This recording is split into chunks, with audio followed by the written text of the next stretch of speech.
the paper that I'm drawing from today is work that I've been doing with a friend and colleague, Elizabeth Bullen, who I've worked with on a number of projects. The more recent one we've worked on is the Skin Project. And we've inquired into a number of things with regard to skin from a sort of socio-cultural feminist perspective. We've looked at skin and hair, skin and colour, and today we're offering another angle on skin. By and large, we ask the question, how does the beauty industry narrate the skin? What does the skin industry tell women and girls about the female body? I'm starting with some points about the skin curriculum. A vast array of products, services, airbrushed, digitally enhanced images enable, encourage, persuade women and girls to work on their skin or to pay others to do so. There are sprays, bottles, jars, tubes, tubs, and pots of creams, butters, oils, perfumes, lotions, gels, glosses, waxes, and exfoliants.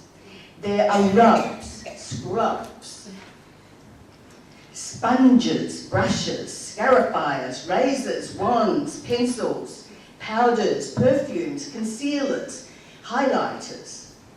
Skin treatments include tanning, peeling, lifting, tucking, sucking, inserting, waxing, plucking, and depilation. They can involve laser, Botox, and fillers called insertables.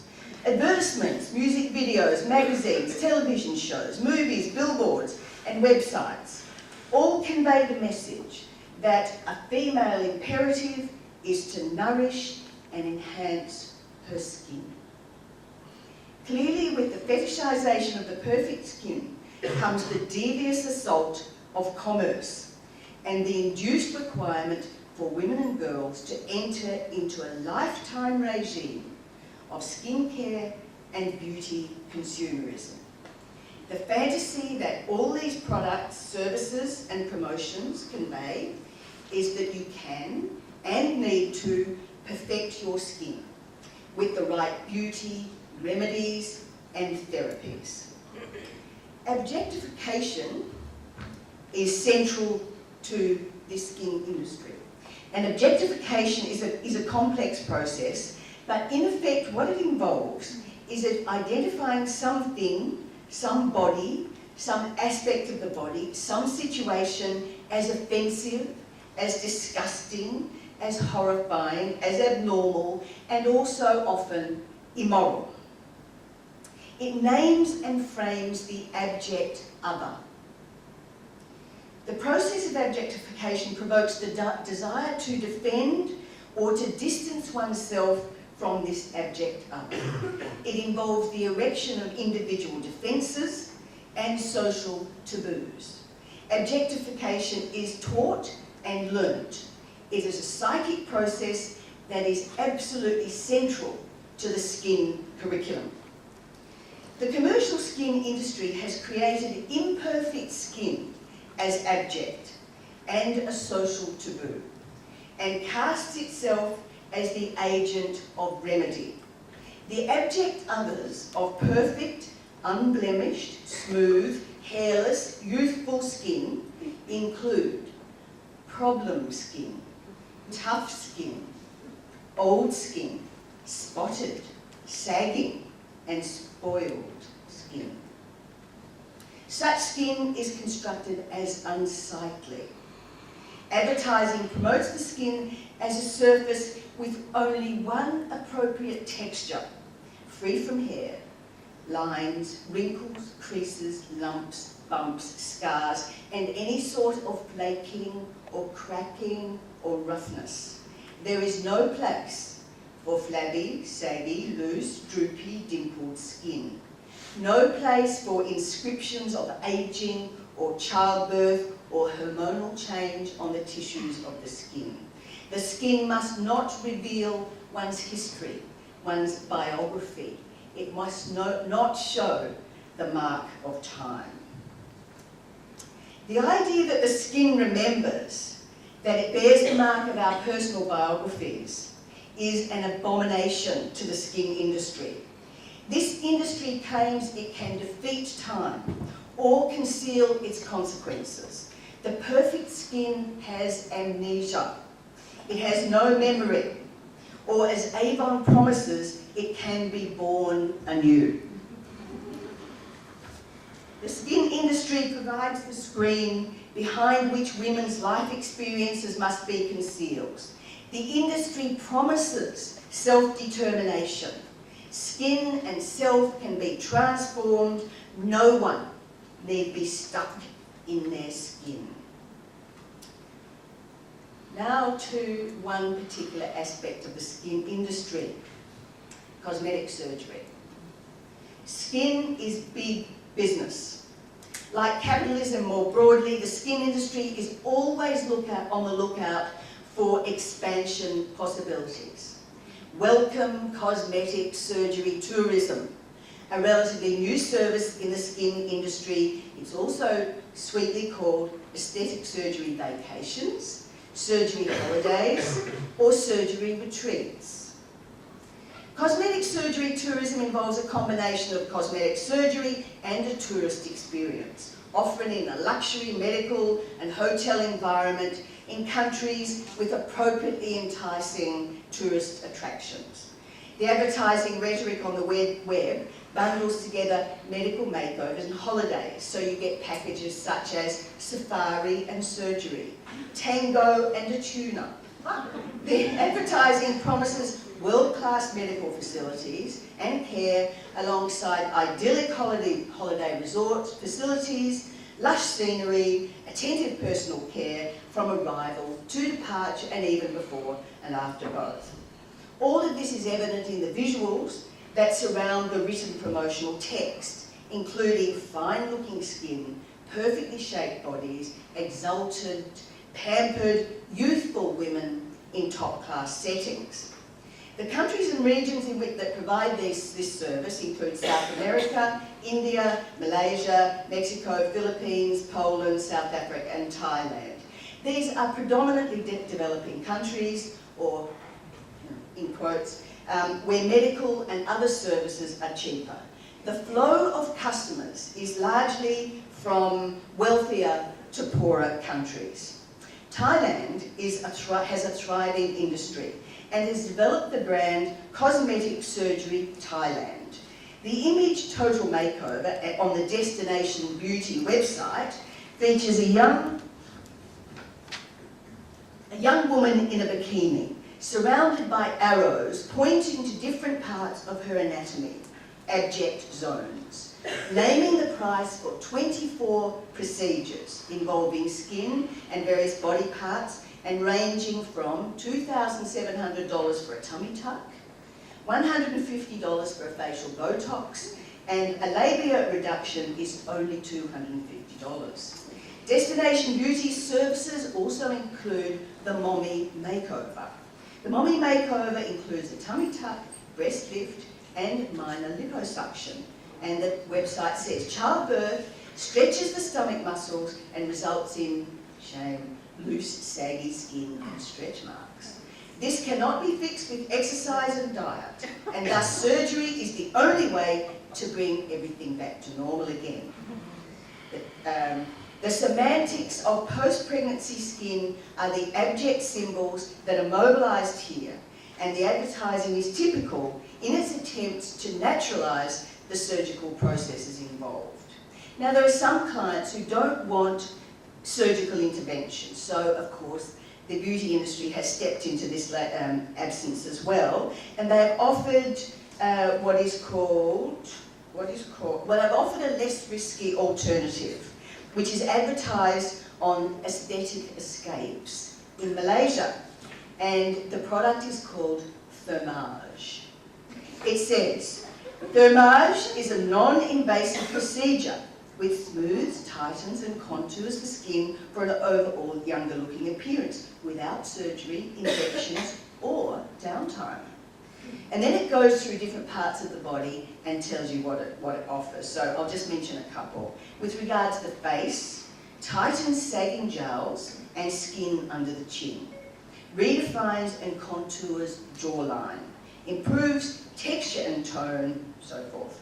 Eyes, reduces hooding, softens fine lines and crow's feet.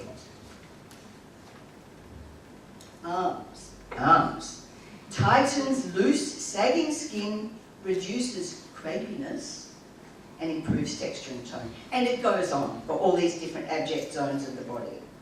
And here we see the usual language. Tightening, refining, reducing, smoothing, all expressed through the semantics of the skin. With bad skin, quote, a growing taboo for women, cosmetic intervention becomes an individual defence, a means of self-reinvention, a means of securing one's prospect, a necessity. A global semantics of the skin is being taught by the commercial skin industry on an increasingly global scale. As Connor says, the skin figures in dollars and cents. Now I want to talk about ethnic cosmetic surgery. What is it, and what are the ideologies driving that? The web-based information from the USA implies that such surgery is simply performed on and for individuals from minority, ethnic and racial groups.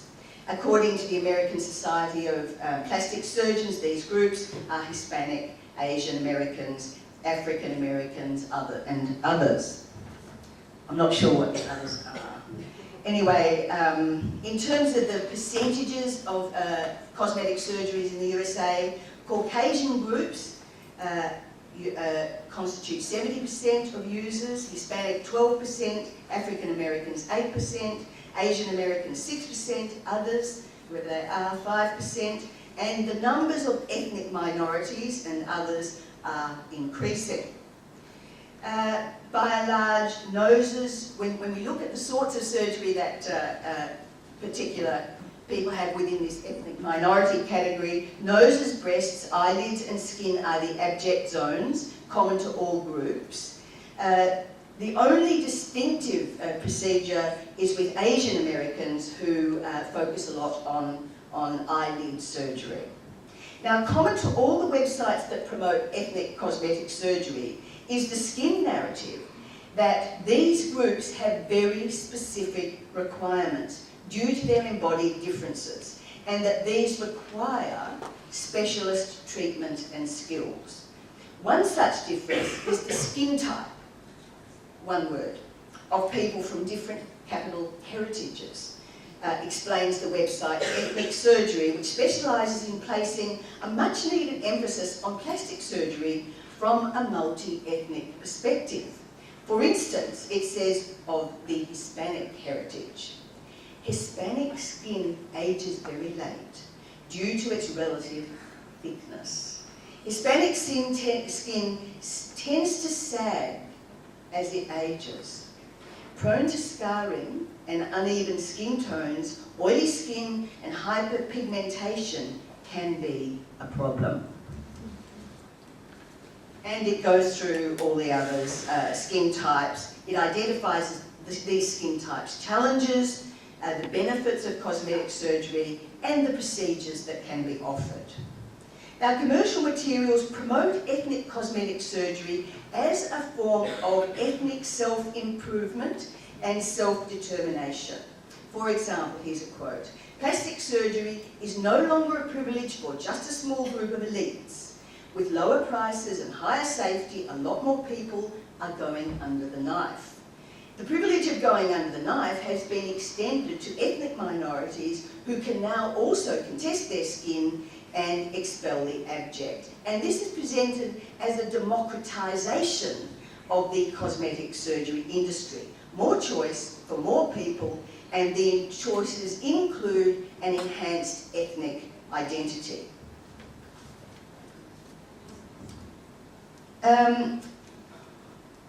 There are claims that there has historically been a tendency in cosmetic surgery for ethnic minority groups to imitate white Caucasian forms of embodiment. But the claim is that that is now diminishing due to the benefits of ethnic cosmetic surgery, which is summarised as enhancing without erasing. These practices of enhancing without erasing are portrayed as expressions of pride in ethnic and racial distinctiveness and as manifestations of individual freedom. Let's now go back to Asia again. The website Asia Plastic Surgery Guide illustrates how Asia is seeking to explain and differentiate itself in the global beauty market. The site promotes itself as fully devoted to the Asian face and body. And it provides a lot of information. One bit of information is with regard to specific countries. So let's hear about South Korea. Plastic surgery has become so common in South Korea that more than 30% of Korean women between the ages of 20 and 50 are said to have had cosmetic procedure. That percentage soars when looking only at those under age 30, some estimating exceeding 50%. This site, its main purpose is to attest to the distinctiveness of Asian anatomies, needs, desires, and surgical requirements. So it goes on to describe Asian bone structure, skin quality, tissue distribution, and demarcates particular areas that are problems. Cheek, jaw, and calf reduction surgery may be particular abject zones, and I'll just read to you about calves. Attractive calves are desirable to people of all cultures. Unfortunately, thick, short, and overly muscular calves, a condition known as radish calves, or radish legs, are more common in Asian women. So the website goes on to, so it names these abject zones, and then it explains a range of remedies. Square face surgery, chin surgery, wide face surgery, cheek reduction surgery, jaw reduction surgery, Asian rhinoplasty, Asian eyelid surgery, forehead surgery, Asian calf reduction, and Asian skin resurfacing. How are we to interpret the ethnic cosmetic surgery for women? Perhaps it can be interpreted as a challenge to the ways in which cosmetic surgery has privileged the Caucasian Western female body. Perhaps the global proliferation of multiple narratives about women's corporeality is a form of democratisation.